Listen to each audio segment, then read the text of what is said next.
Bonjour, ici Francine pour les carnets de Francine.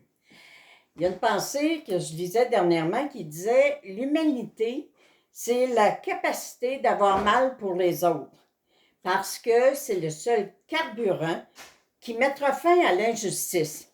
Alors, c'est sûr que si on ne se met jamais à la place des autres, si on n'est pas capable de voir la souffrance des autres, si on est tout le temps en train de se dire, prenons cet ainsi, on parle beaucoup de la violence conjugale. Puis là, on se dit, mais pourquoi qu'elle s'en va pas? Pourquoi qu'elle choisit pas? Pourquoi qu'elle quitte pas? Pourquoi? Regardez, chaque personne a quelque chose à vivre, puis chaque personne, je le dirai jamais assez, on a chacun on a été élevé différemment, on a notre façon de penser différemment, et si on n'a pas la capacité d'avoir mal pour les autres, ben, si les gens du gouvernement avaient aucune empathie, si personne de nos dirigeants s'occupait de ceux qui sont dans la pauvreté, de ceux qui sont mal nantis, de ceux qui vivent dans la rue présentement, et puis ils feraient absolument rien. Parce que le carburant, c'est de dire, de reconnaître, oui, il existe des gens qui sont dans la rue. Oui, il existe des gens qui manquent de tout, qui ont besoin. Oui, il y a des gens qui souffrent de maladies mentales. Oui, il y a des parents qui ont à absorber de s'occuper. Comment je vais m'occuper de mon enfant? Comment je peux l'aider à devenir une étude responsable? Comment je peux faire? Alors, si vous avez aucune capacité d'être humain, de dire oui, il en existe. C'est beau. J'ai déjà dit qu'on a le droit de partager notre bonheur. On a le droit de dire, moi, je suis heureuse, ça va bien dans ma vie, puis je suis heureuse.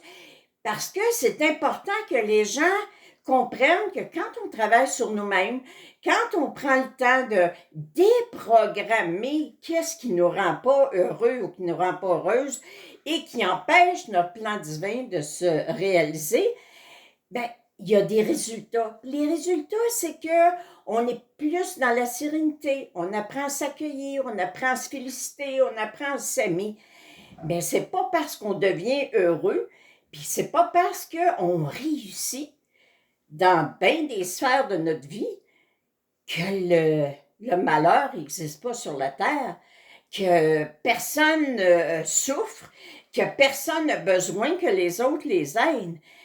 C'est pas parce que j'ai travaillé sur moi-même, que j'ai réussi à m'en sortir, j'ai réussi à avoir une joie de vivre, à avoir une sérénité, mais c'est pas parce que moi, je me réussis ça que je suis obligée d'exiger que tout le monde ait la même vitesse que moi, qu'il soit rendu au même niveau que moi, qu'il soit à la même conscience que j'ai été le jour où je me suis dit, je suis tannée d'être heureuse. Cher guide, là, rendez-moi heureuse, je le mérite tout plein. Puis je les ai ouvertes, mes mains, puis j'ai dit, vous m'avez donné des grosses mains, remplissez-les, rendez-moi heureuse. Alors aujourd'hui, je vous le dis, avoir de l'humanité. Tu sais, prendre le temps. Tu sais, il y en a qui disent, j'écoute jamais, jamais, jamais, jamais les nouvelles. Ben moi, là, j'écoute les nouvelles parce que la méthode du plateau, je m'en sers. J'écoute les nouvelles, il y a quelque chose qui me dérange, je trouve ça effrayant qu'il y ait tant de personnes qui couchent dans des tentes, que ce soit l'hiver, n'importe quelle saison. Alors, ces personnes-là, je les place sur le plateau, puis là, je dis à mes guides, je dis à Dieu, trouvons la solution. Aidez-nous, mettez de l'amour dans cette situation-là. Il faut trouver une solution à tout. Alors, avoir de l'humanité, c'est tout simplement lâcher prise. Je ne peux pas régler les problèmes de tous et chacun. Mais par contre, je peux demander à mon équipe, à mon armée d'êtres de lumière de dire, occupez-vous donc d'eux autres aussi. Eux autres aussi méritent d'être heureux. Faites votre job, rendez-les heureux. Alors, soyez humains, puis accueillez la souffrance de chaque personne. Je n'ai pas dit portez la souffrance de chaque personne sur vos épaules. Accueillez-les pour vous montrer qu'il est temps qu'on prie, qu'on ait une pensée de bien-être, puis de demander à nos guides, à tout ce monde invisible, de les rendre heureux eux autres aussi. Merci, bonne journée, je vous aime.